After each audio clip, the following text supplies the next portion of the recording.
નમસ્કાર, આપ જોઈ રહ્યા છો ગુજરાત ન્યૂઝ 86। વધુને વધુ સમાચાર મેળવવા માટે આપ અમારી ચેનલને લાઇક કરો, શેર કરો અને સબસ્ક્રાઇબ કરો। બનાસકાંઠાના લાખણી તાલુકાના કોટડા ગામે આદર્શ વિદ્યાલય ખાતે ધોરણ 10 અને 12નું દીક્ષાંત સમારોહ યોજાયો હતો। આ કાર્યક્રમની શુભ શરૂઆત દીપ પ્રાગટ્ય કરી કાર્યક્રમ ખુલ્લો મૂકવામાં આવ્યો હતો। આ સમારોહમાં મુખ્ય મહેમાન તરીકે ડૉક્ટર રીટાબેન હિરેનભાઈ પટેલ, પ્રમુખ શ્રી મહિલા પાંખ અખિલ ભારતીય આંજણા સમાજ મહાસભા, ઉપપ્રમુખ નારી રક્ષણ ગૃહ સમાજ કલ્યાણ વિભાગ પાલનપુર જેવા અનેક પદો પર રહી સેવા નિભાવી રહ્યા છે। તેમણે વિદ્યાર્થીઓને શિક્ષણની સાથે સાથે સંસ્કારની ખૂબ જ સુંદર સમજ આપી અને બાળકોને ભવિષ્યમાં આગળ વધવા માટે શુભેચ્છાઓ પાઠવી હતી।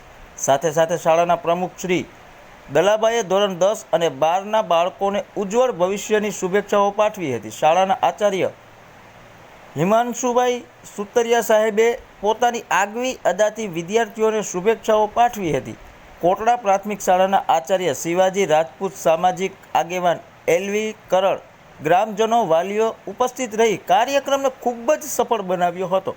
ધોરણ 10 અને 12ના વિદ્યાર્થીઓએ શાળાને કેટલીક ભેટો આપી હતી। સમગ્ર સ્ટાફના સહકારથી કાર્યક્રમ સફળ રહ્યો હતો। ધન્યવાદ। અહેવાલ ઓમપુરી ગોસ્વામી, બનાસકાંઠા।